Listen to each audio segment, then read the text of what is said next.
Fission radio show with your host, Lonnie Clark. We stand together and accept that we now live in a world transformed by Fukushima. From 8 a.m. to 9 a.m. Pacific Standard Time here on UCY.TV radio. We relentlessly engage every ear that listens.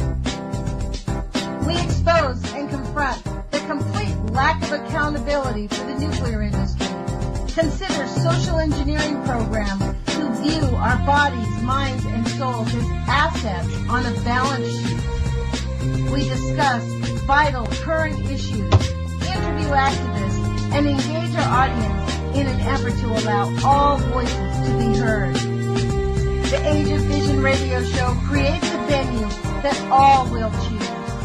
We encourage our listeners to reclaim their power and their courage to take action and save our planet from the ravages of greed and indifference. Our actions matter. Every voice matters. We remind our listeners that happiness is resistance.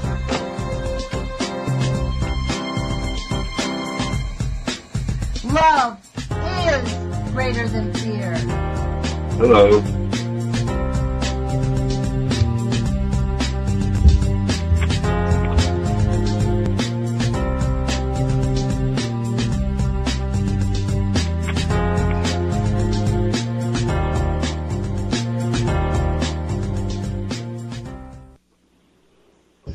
Good morning, UCY.TV radio listeners. Thank you for listening.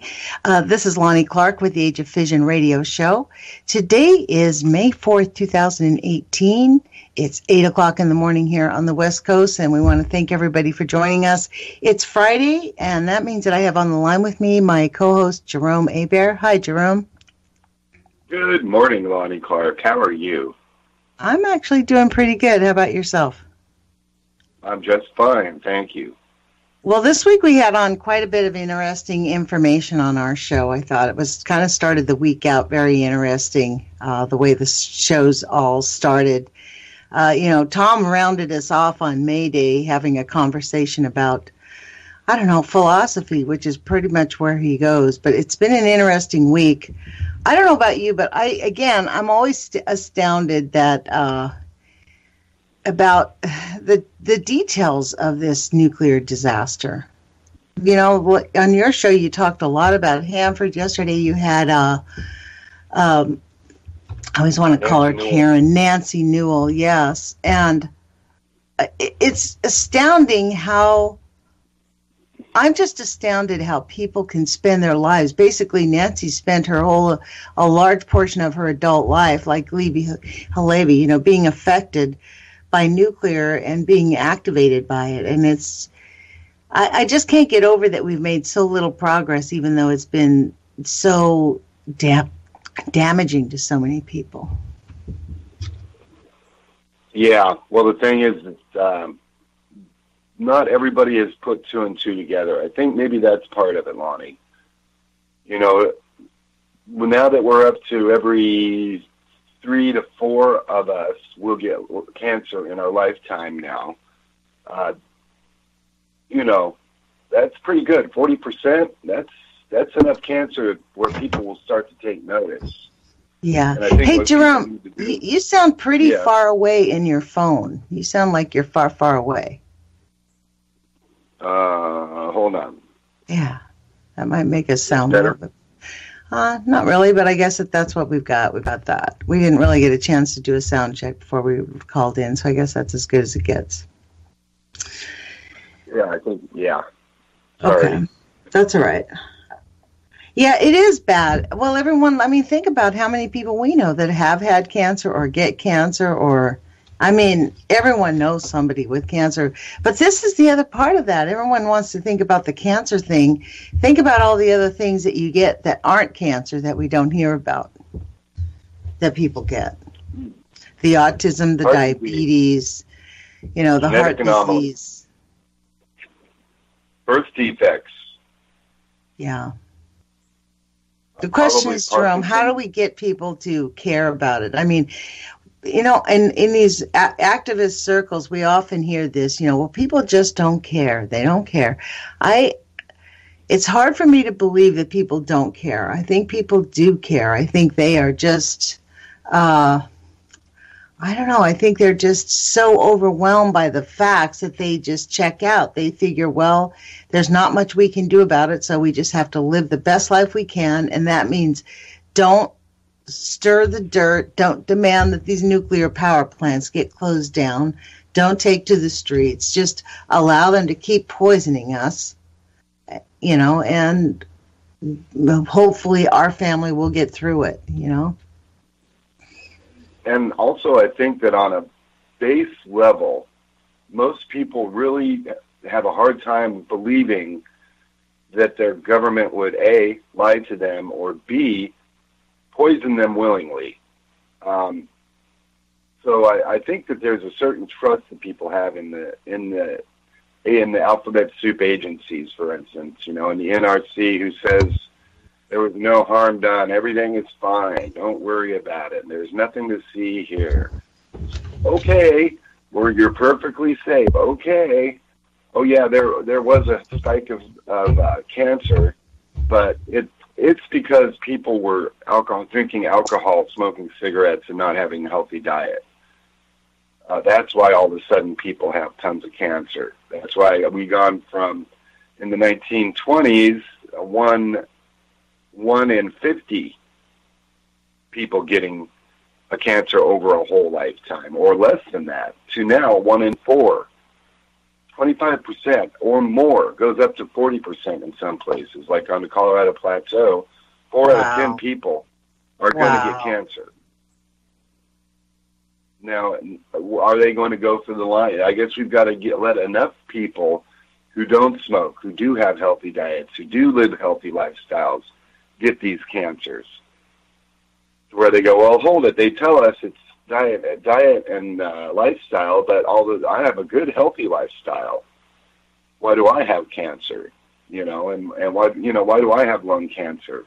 You know I grew up right downwind from a plutonium processing facility, so does that have something to do with it? You know, I think that... Hey, look at my guest, Erica Dugan. Realize the government is lying to them. Their government is poisoning them willfully. Yeah.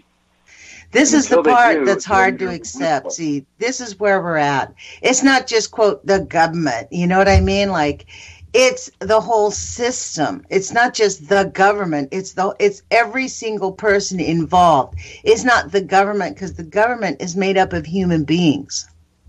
So it's human beings. To protect the people. It's not the government. It's human beings who are corrupted, who are choosing because they want to have money. They want to have a lifestyle, because especially in the nuclear industry, but same thing with fracking. Look at what happened to Erica Dugan. Black water, brown water coming out of her, tub at a brand new home. And the city tells her, don't worry, that's normal. And everybody around her does it. Her and her family get sick. She sues. And now she has a hard time getting medical care because the doctors in her state basically are corrupted. So it's not just the government. It's the doctors. It's everybody along the line. It's every doctor who doesn't say, oh my gosh, this is caused by, being exposed to these toxic chemicals or being exposed to this toxic radioactive contamination. The doctors themselves are the foundation of the lies. They are the ones unwilling to identify. Look at what happened with the doctor in Flint, Jerome. Remember that lady? It was the doctor in Flint who exposed the water in Flint, Michigan. It was a doctor who refused to. She kept track of her own patients, and she took action. And she almost got into some serious trouble. They were trying to drum her out of business. Fortunately, she fortunately didn't have that happen, but it was a serious issue. Yeah. Yeah, there's a bigger group of individuals out there. And you're right, it's not all the government, Lonnie. But you know who's responsible You know who we task to our protection? The government. The government should be protecting us from these things. Okay, so this is the thing. We do task it, but see, this is where I get really off and irritated myself personally. We do have a big government that we live in a system, and we have a constitution, and we have enough people that if, the lobbyists couldn't gain what they have gained if people would be actively engaged. If people didn't, part of the reason is we have a system where incumbency just gets reelected, whether you're doing the right thing or not. People just keep reelecting the same people because they don't get engaged enough to figure out if that's the right person who will actually honestly obey the law and not the money. Because that's what's happening. Yeah, I think they're obeying the law. They're obeying the money and not the law.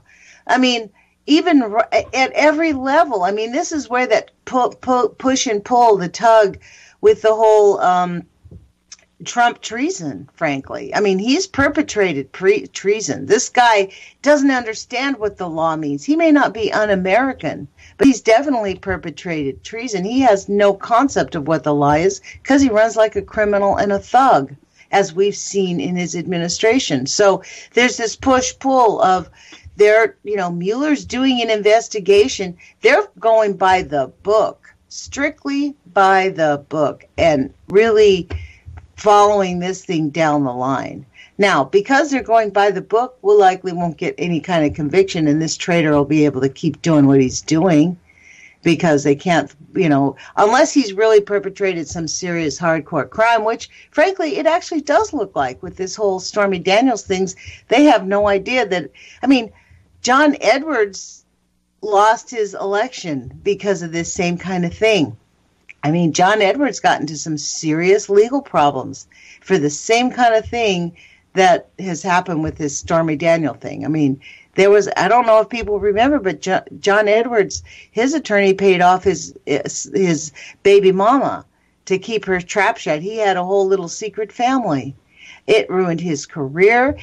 He violated campaign finance laws without him even knowing it. His attorney secretly behind his back paid off his baby mama to keep her trap shut, to keep her from talking to attorneys.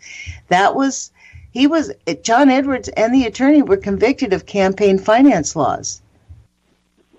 Whether he knew it or not, I think one of them went to jail for, they got convicted. I don't know if they went to jail, but they got convicted. I'll have to look into it, but I don't recall. I think somebody went to jail for a little while, a year or so. And then, but the thing is, these are issues of a matter of this is the thing, because I work in the law every day with tax law, and I tell people, look, it really isn't like that personal, it's tax law. And there are arcane laws that you can use to assert your rights. That's the issue, is like, and this is one of the, we hear this a lot, like the rule of law, the rule of law. This is, I think, the thing that irks me the most, because I work with taxpayers every day and assert the rule of law, and to keep them from being taken advantage of by a system that relies on taxpayers not understanding the law. That's what the system basically relies on. But like in this case, I have to say it is like with the nuclear industry.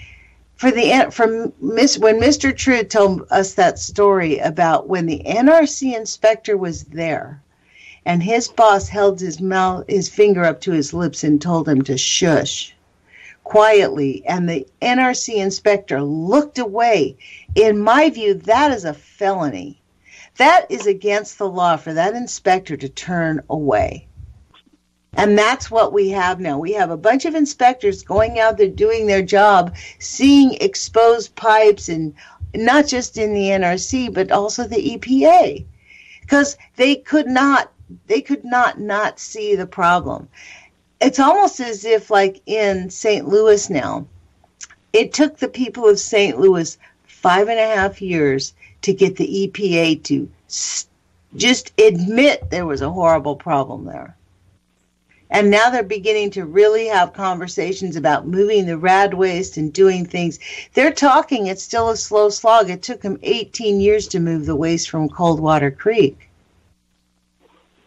So now at Westlake, oh, yeah, they're beginning to have that conversation. It's going to take them years and years to remove the waste from Hanford, for instance. Well, if they do it right, well into the 70s it's not 80s. getting removed. That's the problem. They're not removing. They don't have a solution for the waste. They don't have any place to put it. That's the problem with nuclear waste, is there's no place to put it.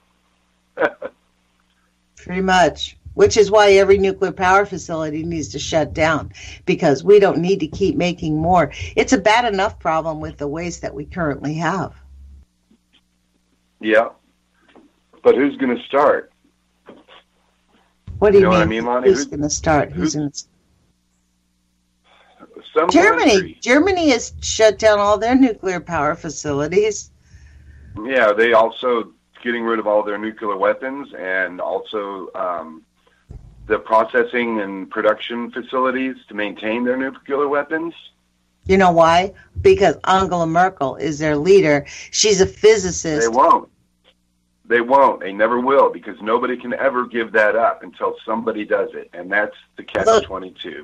Nobody will ever do it, and the only way it can happen is if somebody does it first. Germany's giving up its nuclear power facilities. I didn't say it's nuclear weapons, but it's giving up its nuclear power facilities. Right. And so they're still going to have breeder reactors. They're still going to have waste. They're still going to have the production process. They're still going to have uranium mining, milling, purifying. I don't call that shut down.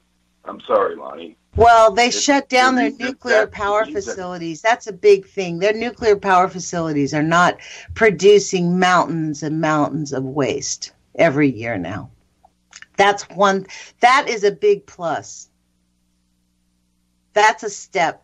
Now, are they got to be helpful, but I don't know that it means much at this point.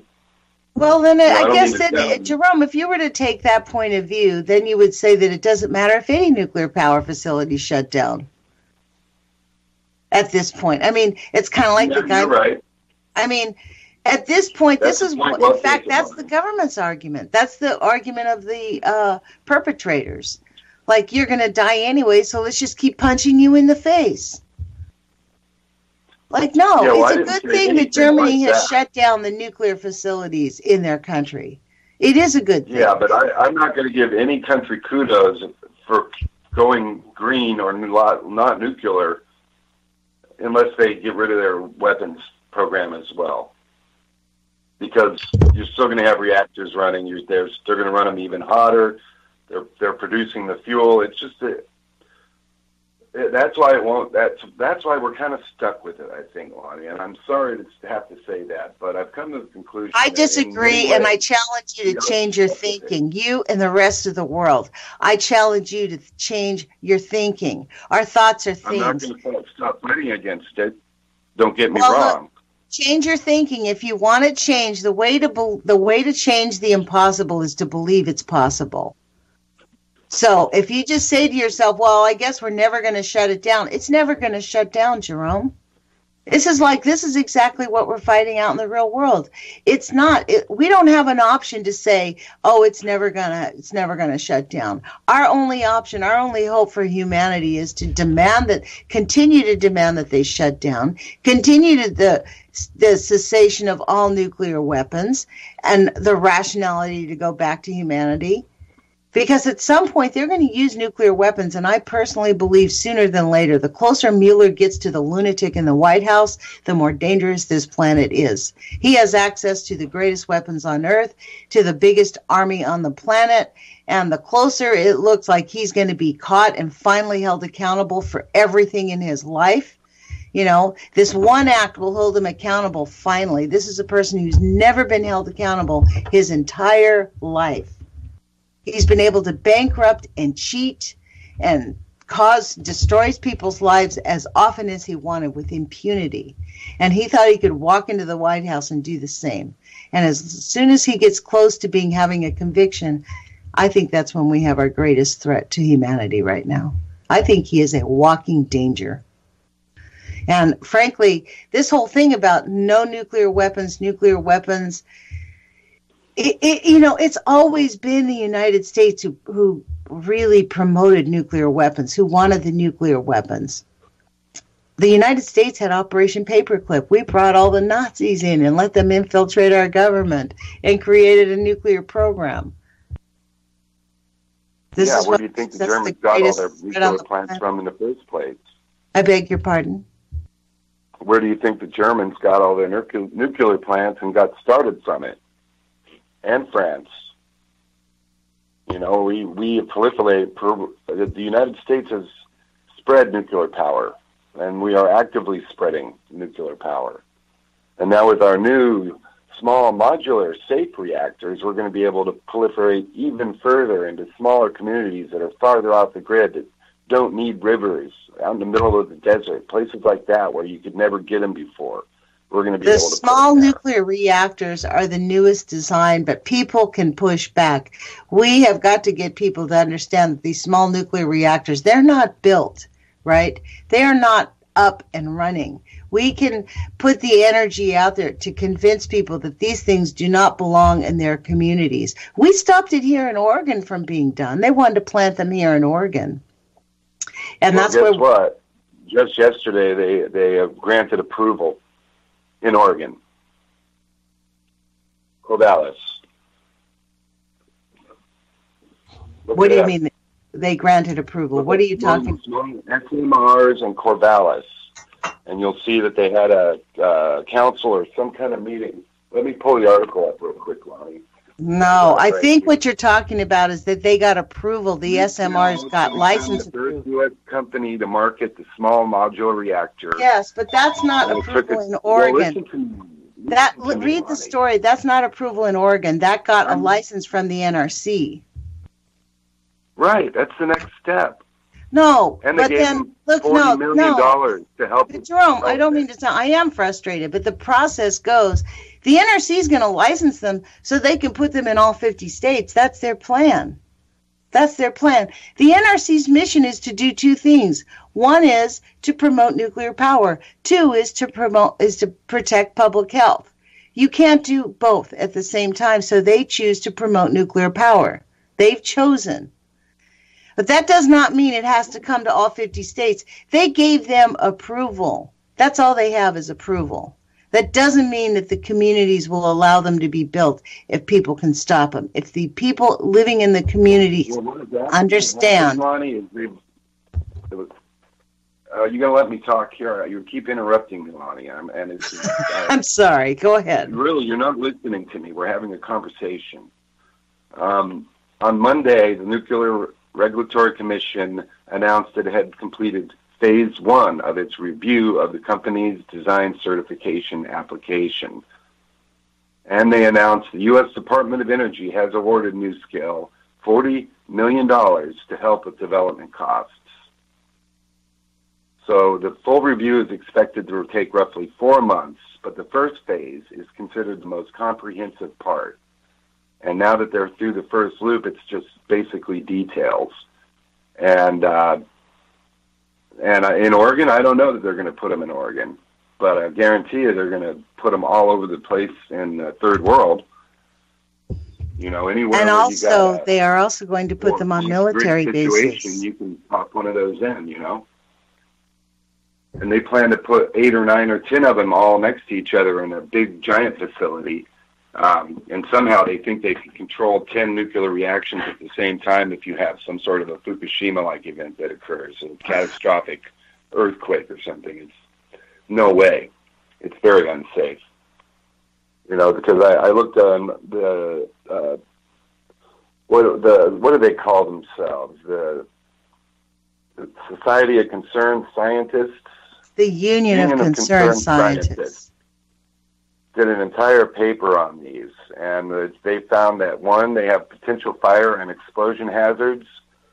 Given that they're below grade, they present unique challenges such as smoke, fire behavior, life, safety design, and operation of the HVAC system, and the removal of wastewater. And also, because they're below grade, they are potential flooding hazards. And they have limited access for conducting inspections, etc. And so imagine what that means, limited access for conducting, limited access. Right. It's hard to get in there and look at you can't really get in there and look at them once you fire them up. That's it. It's done. And then you take your stored spent fuel and you store it right next to the reactor. I mean, if your reactor melts, what's going to stop the spent fuel from melting right along with it? It's just another example of I guess you could call it nuclear proliferation. I am going to continue to fight against it, and I'm going to continue to educate people about it, Lonnie. And I'm going to try to be hopeful. I really am, despite what I'm seeing around me. But I don't know that I'm going to be able to remain hopeful forever on that. If we can't get something to start changing, if we can't get, okay, good. They're shutting down a couple nuclear plants. Oh, look, we got a new style now. So we're just going to go in a different direction. We're not shutting anything down. We're going to make more and more. That's their plan. This is my point here. How do we stop They've always changed this up. They used to want 300 nuclear power facilities in this country. And these SMRs, I know about them. I was at the hearing where we stopped them. In Oregon, it's illegal. Technically, on the books, it's illegal to have nuclear power in the state of Oregon. And that's why everybody showed up when they were trying to sneak it through legislation. And they know that people in Oregon are paying attention. That's why they're going to other states. They've moved on. They're actually building one in Idaho. And they're actually building them on military facilities, Jerome. I mean, I get you. It looks grim. But I'm just saying, I personally refuse to say that it's hopeless. Because I think... these SMRs are just the same old from the nuclear industry. They have never, ever built 2 nuclear power facilities that are cookie cutter. Their technology sucks. They jimmy rig everything. And these SMRs have this this is their selling point. They have a large footprint, the same size of a nuclear facility, only instead of building one big gigantic stovepipe or box, which is what they all look like, they're going to build 3 round ones, like kind of like, picture what San Onofre looks like an observatory, only stick it in the ground 3/4 of the way. This is how they talk people into it, that they won't have to move the waste. Now, think of where they're going to build them. They always build them near earthquake faults. Right on the coast. Right on the coast. I mean... but the thing about these is all you need is a small source of water. They're kind of self-contained. Right. That's why rivers work, too. As far as nuclear technology, Lonnie, if you look at it, Star Trekian and Lee, it is a development forward in that. Okay, if we're going to use it, it's a step forward. If we had a place to put the waste and a way to do it really safely, but we don't, and so it makes it a non-starter. That's very clever, but it's a non-starter because it's just not logical because you have no place to put the waste products that are being generated. And in the case of these things, it will probably be the entire reactor. It's just one giant waste pile. So we'll end up with hundreds of these reactors, highly radioactive, stored willy-nilly, as you would say, all over the place, buried somewhere shallowly where the groundwater can get to them. So that's, this is what those Union of Concerned Scientists say. They say that the underground siting is a double-edged sword. It reduces the risk in some situations, such as an earthquake, but increases it in others, as in flooding. And it also makes emergency intervention much more difficult, and it too increases the cost. Just like he says the small containers that they use in the current system. He says a negative consequence is a greater probability of damage from hydrogen explosions. So this article that you cited, which I remember reading, they basically, because this was quite a while ago when they were first coming up, the SMRs. Right. So this is the thing, we don't have enough anti-nuke fighters. That's the issue. There just are not enough people who want to engage in this and see it as a threat to their lives. I mean, I think that's the biggest obstacle in getting people to understand that this is probably to me, the key issue on our planet. It's not coal, although coal is a big issue. I think that nuclear is the top danger to our planet just because of its longevity, Yeah. And the chemicals that are engaged in it. Yes. And the chemicals are deadly, all the acids and stuff. It's a filthy process from the very onset. And it is an anti-life. It's an anti-life process. Mm-hmm. So it probably will not. I can't say if it'll be our downfall or not, but I know that if we don't fix the situation, it will end up being a very, very large problem for future generations. They probably will still have the liquid in those tanks at Hanford when you and I are below grade, Lonnie. I know. That's there, and what's going to happen in 50 years? Okay. I know.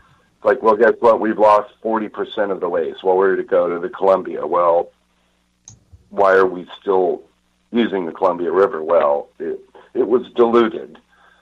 Of course, the Bay Area right outside the Columbia River is totally devastated, and a lot of the coast north and south are devastated all along the Columbia River because of the nuclides that, and this is the story because we just don't have the technology to fix it, and we're working on it. I guess they're working on it out there with their glassification plant, but they're going about it all wrong. The contractors, again, you mean vitrification? At every angle and trying to make things mess up so that they have a reason to fix it, so they have a reason to make more money. Yeah. And so they're not even trying to do a good job. Yeah.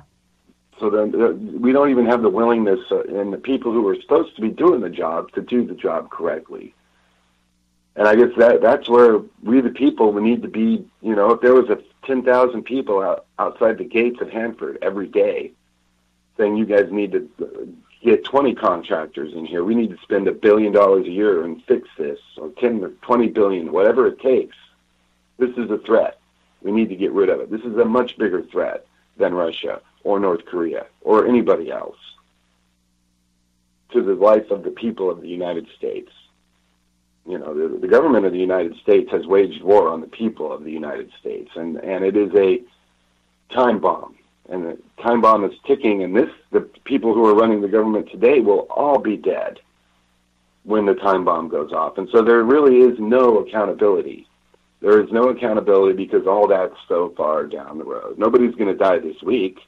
Nobody's going to die in the next, that is certifiable at least, in the next 10 years because we control the certification. We're not going to allow the general public to know that cancers are not caused by tobacco use and alcohol use, that the cancers are actually caused by radioactivity. They're not going to let us know that because then we would shut them down. See, they know that. They know that. And so it's a giant con game, and everybody's going for it, Lonnie. Not everybody, but many people are going for it. And I guess that's why I continue what I do. That's why I continue to try to educate people about it so that they can understand it. And when they understand it, then maybe, perhaps, they'll take action or they'll talk to somebody else who will take action. That's my sane approach to trying to rid the world of many things, including nuclear. But nuclear and geoengineering and climate change, I think, are those three things, which are all human-induced, are all going to be giant issues for future generations. And we are lazy. If there are future generations, right? That's the question. We're really at a point. Even on future generations. I mean, The thing is with the nuclear facility, the differential between the nuclear industry and what's going on in the sky is that we don't have answers about. We don't have hard facts about what's in the sky, what's coming out. At the nuclear facilities, we know exactly their scene. We know exactly how they lie, exactly who they are. We know their names. The lines in the sky, we have no idea. We're told a variety of things, from denial to information. So, I mean, that to me, those two issues, nuclear and the geoengineering, are like the greatest. I agree with Dane Wigington. They are the biggest issues that we have to face. And yet we have really great activists who basically look at us and say, these are so grave that we think they're going to cause permanent damage, that we're going to move on and just make people's lives better.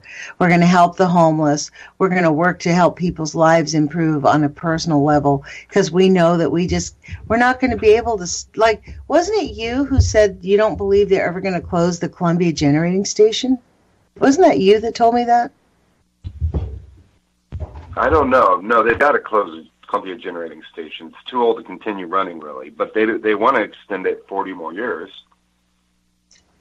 They're. I don't remember. Somebody told me they're never going to close it down because that's where they make the new plutonium. I thought it was you. Someone told me that, but it doesn't. I said something along those lines, but basically they don't. They're now. Well, the thing is, okay, now it's a matter of national security. Now this power plant isn't just producing electricity for the grid. It's also producing plutonium fuel for the nuclear facility, for not only MOX fuel, but for plutonium for weapons. And so now you've got a weapons processing thing. Well, that makes it a whole different thing than just a power plant. Now all of a sudden they've got a little bit of extra leeway from the NRC, because Department of what do they call the War Department, is now involved with it. Department of Energy, the War Department. It's not just the Nuclear Regulatory Commission and a local public utility. It's now a weapons processing facility. And when you give it that, when you start putting special fuel bundles that are designed just for the weapons industry into the reactor, now all of a sudden you have a breeder reactor that is producing power at the same time. So why are they going to close it? They don't have many of those. The NRC is going to be inclined to go, well, another 40 years, okay. If something bad happens, then we'll shut them down. That's the NRC's approach to this, what I've seen at least. So that it can produce the plutonium because you think it's one of the better plutonium processing plants? Well, I think they don't have a whole bunch of them, and they're I'm trying to think. I think it's in Idaho, maybe, where the NRC processing facilities are, but they're this side of the Mississippi, and so they're basically trying to breed most of their plutonium on this side, so they don't have to take the risk of putting it on train cars and sending it so far.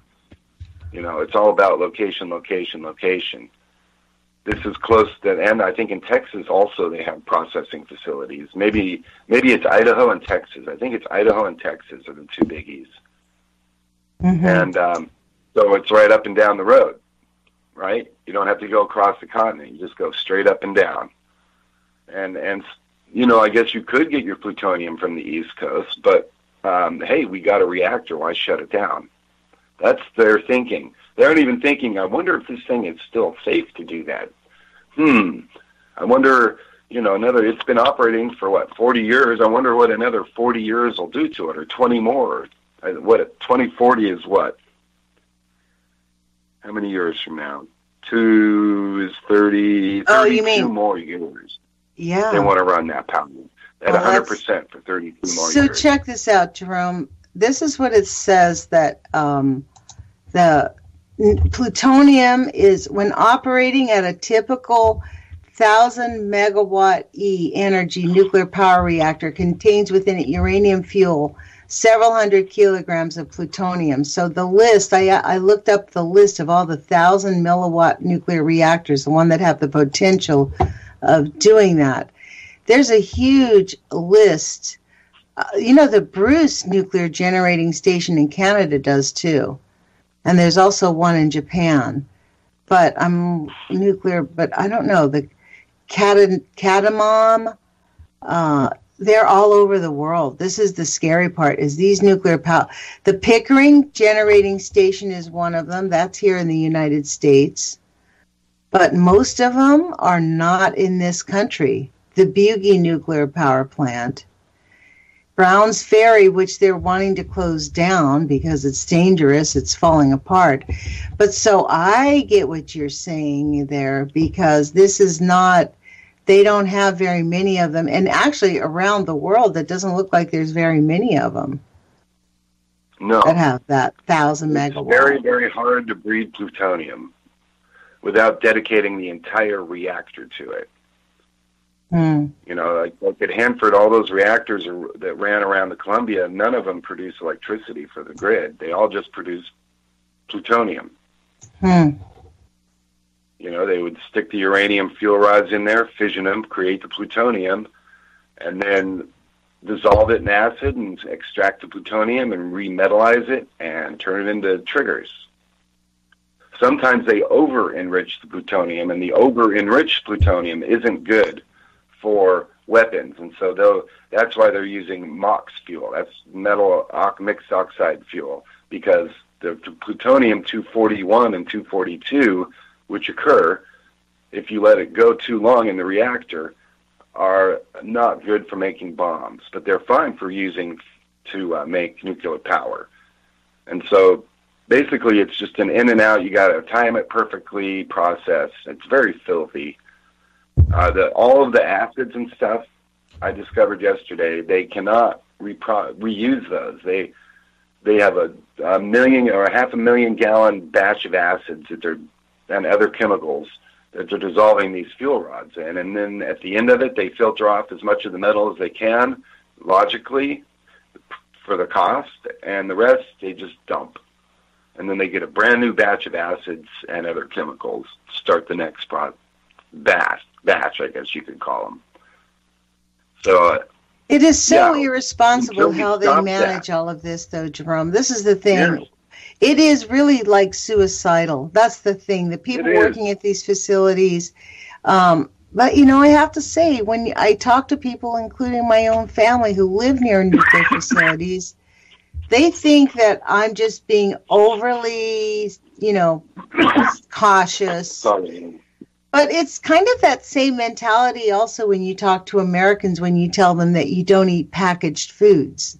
You know what I mean? They look at you like, oh, you're just being a health nut. You know what I mean? Like, oh, these nuclear facilities, you're just being over. I want our Earth to come back to, I want us to help us regenerate our planet. And that is a big task. We don't have the science yet that will help us do that. But I genuinely believe that if we dedicate our thoughts and minds to healing the planet, we can actually find the solutions. Yeah. That's why I rail against the idea when we say, oh, it's never going to happen. This is never, because we have to believe in what's never going to happen. I mean, we have to believe that what we think currently right now, the positive outcomes, is a possibility. We have to just open our minds up to the possibility that it can happen instead of automatically saying, oh, it's never going to happen. The planet's going to be dead in 10 years or even 50 years or 100 years. That's a short space of time. I'm not willing to give up on our planet or our families or my children or our future.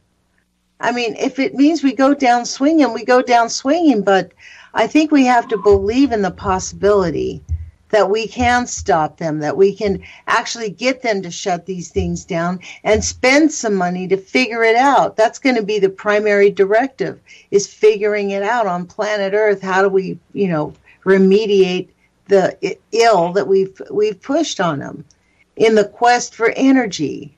I mean, this idea that we have to have energy, nonstop energy, when in fact we don't have unlimited resources. There are resources in this universe like magnetism that provides the impetus for a lot of energy. We could build, that's what Shaziz works on. And I think that's what Larry Wood's ideas works on, is magnetism. There's elements and things that we can change. There's things, we can use water energy. We understand energy and movement in a way that we didn't 150 years ago.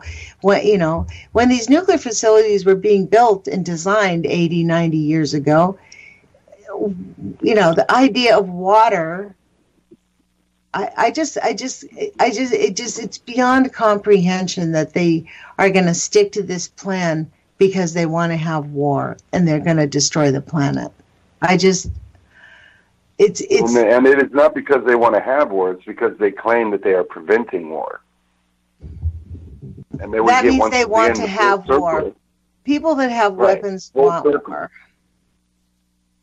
Full circle. Somebody's got to be the first one to stop. It's the only solution. Some country or countries have to go, as the people of this lots country of were countries have. The United Nations has taken a vote on that. There's only like 5 or 6 countries who refuse to say no, and they're all the ones with the nuclear weapons. Of course. They're just not going to give it up. And, right. There's no way to say that it's... And in fact, this was the point of my political science teacher. That was her exact point. And she said, well, the opposite of that is everybody has a nuclear weapon and everyone knows they could destroy each other. And the thought of it is so gigantically big that it terrifies all the leaders and nobody will use them. And so far that has worked. It's made people back down. It's so mind-bogglingly severe. We've seen what it does. Yeah, mind-bogglingly severe. But what we're doing is neglecting the harm that the nuclear power facilities are causing. It's kind of like last night I did a YouTube video on my channel about the Manhattan Project. What kept the Manhattan Project secret? And they talked about how they numbered the buildings, even though they built a city of 77,000 people. How did it stay a secret? And we had Hanford, and we had New Mexico, and we had up in upper state New York. We had places. They weren't secret. They were out in the open, but they were clandestine, and everybody knew to keep their trap shut, right? So that culture of not talking about your job happened, right? But in that story... It was an awesome story, but in the story, she never once mentioned the nuclear death that happened to all of those workers. The harm, the negative effects of them working, the cancers, the miscarriages, the birth defects. None of that ever gets discussed. We still are living in the Manhattan Project. Yeah, people don't... I don't know, the educators and the people in science seem to be in denial. Excuse me, sneeze. Seem to be in denial about this stuff, Lonnie. Or if they know, then they're lying intentionally, and then that does make it an act of war. Honestly, we don't need nuclear weapons on this planet to be safe. The whole process of nuclear weapons is what brought us nuclear power. And has brought us to where we are today with entire tracts of land across the planet uninhabitable. Think of the little village right outside of Chernobyl. I was just on Google Earth wandering around there, and it is still deserted. You mean Pripyat? Pripyat. Yeah. It's still deserted. Yeah. Fukushima, all those little towns around there that they are now trying to repopulate should be permanently deserted. Exactly. Parts of Pennsylvania around 3 Mile Island really should be deserted. Large areas of the Metro Denver area where plutonium has fallen over years and years should be deserted. And they're putting housing complexes up within a mile of that wildlife refuge. And that means the dust from that refuge is going right down, up and down the Front Range. And it is plutonium polluted. It is. And it's not. And they've just basically buried it over and encased it and Now it's like kids go out and play with shovels, and dig. And I don't know that they're letting the public on there yet, but they shouldn't. But they're trying to turn it into a recreational camping area. So, yeah, everywhere you go, people just don't get it, and the government isn't protecting us. They are really not. Not only are they not protecting us, they're actually throwing us in the fire. They're poking us in the back and making us walk into a live fire. Sacrifice zones? Yeah, sacrifice zones. That's what Erica Dugan talked about on Monday. She talked about the sacrifice zones. Like, there's going to be a higher incidence of cancer in that area. And that's all they say. Is it going to be so high they'll notice? No. And they allow it. Right. That was the interesting thing that Lerner, the author of that book, Lerner, he said that it used to be sacrifice zones when they first started were isolated, right? There weren't very many sacrifice zones. But the sad part is now, if you look in the United States, they're everywhere you look. And when you combine all that, it creates an environmental crisis of the problem is so big, how do we fix it now? That's where we find ourselves. Exactly. And radionuclides don't go away. Right. And neither does a lot of these chemicals last for 100,000 years or 50,000. A lot of the chemicals that they use in the oil industry and in the nuclear industry, that's what that health physicist and he discussed with me at length about 2.5, 3 years ago. He was like, look, you're jumping up and down about nuclear, but the chemicals are more immediate of a present danger. Talk about those and we could take your show seriously, because the escaping nuclear contamination is not as immediately detrimental as the chemicals that they're using to make the nuclear power to actually work. All the processing, the chemicals that we're using in all these various industries, which is probably 100% real because they cause immediate catastrophic illness. Look at Erica Dugan's children. She's a fracking victim. Those are just pure chemicals coming out of they have lifetime permanent disabilities from that, from having her children bathe in water that was brown. I found out that at Hanford, on the tank farms, until in the last 2 years or 3 years, the guys basically went out there, they put on a suit and gloves and a hard hat with a face mask and worked on the tanks when you had to check stuff or whatever. And these tanks burp. They euphemistically call it a burp. And what it is, it's gases and acids that are still working in there, and they burp up this giant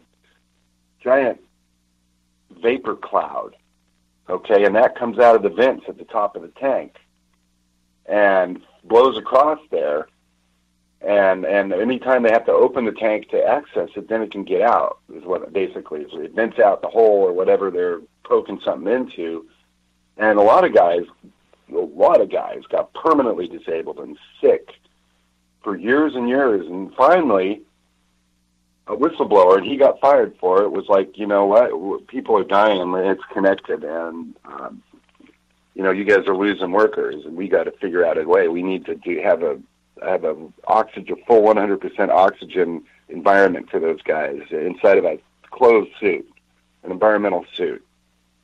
And they're like, well, we can't do that because the air tanks are heavy and you got to work for hours out there.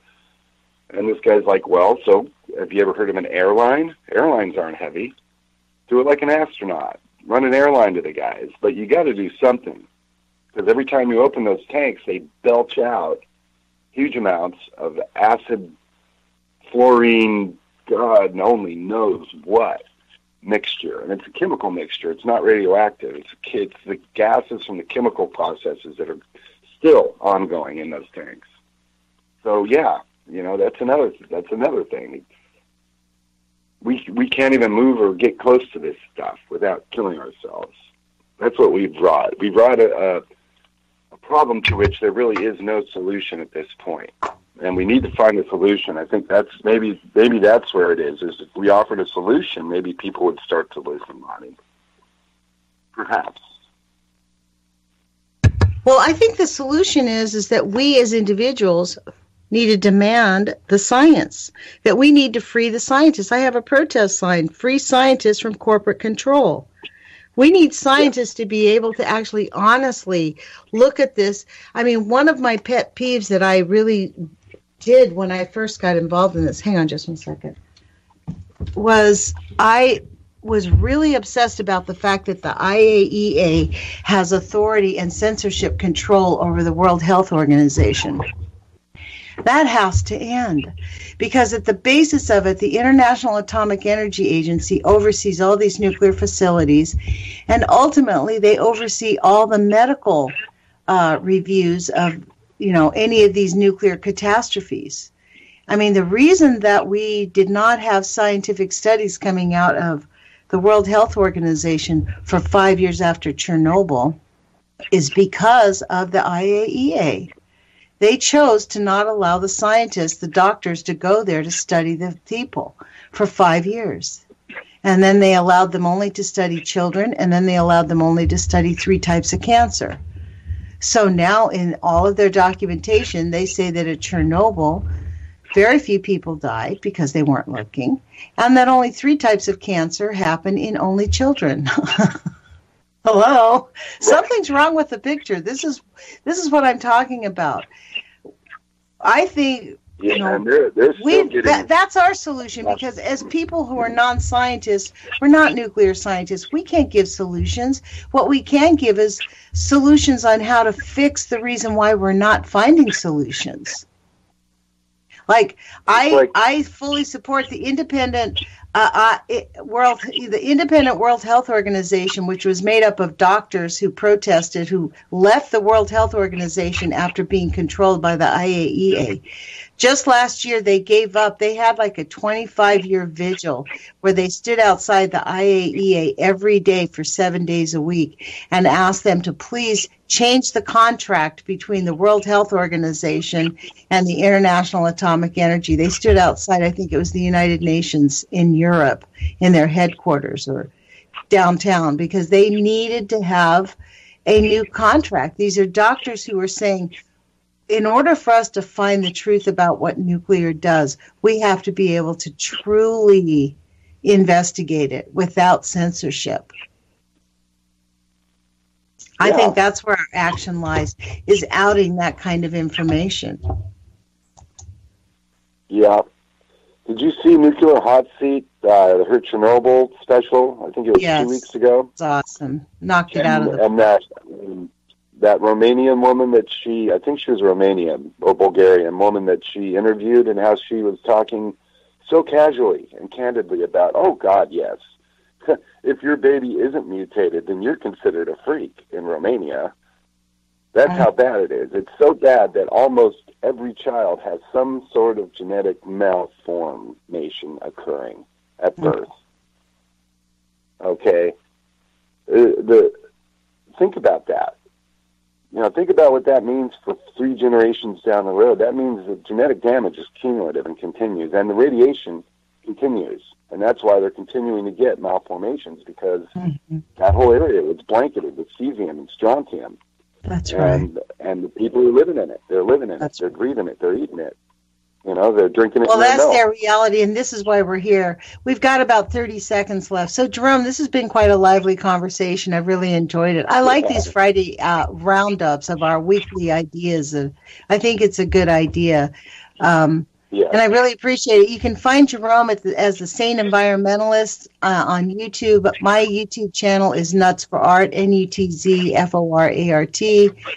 And we'll talk to you guys on Monday. Appreciate you, Jerome. Thanks for joining us. All right. Bye now.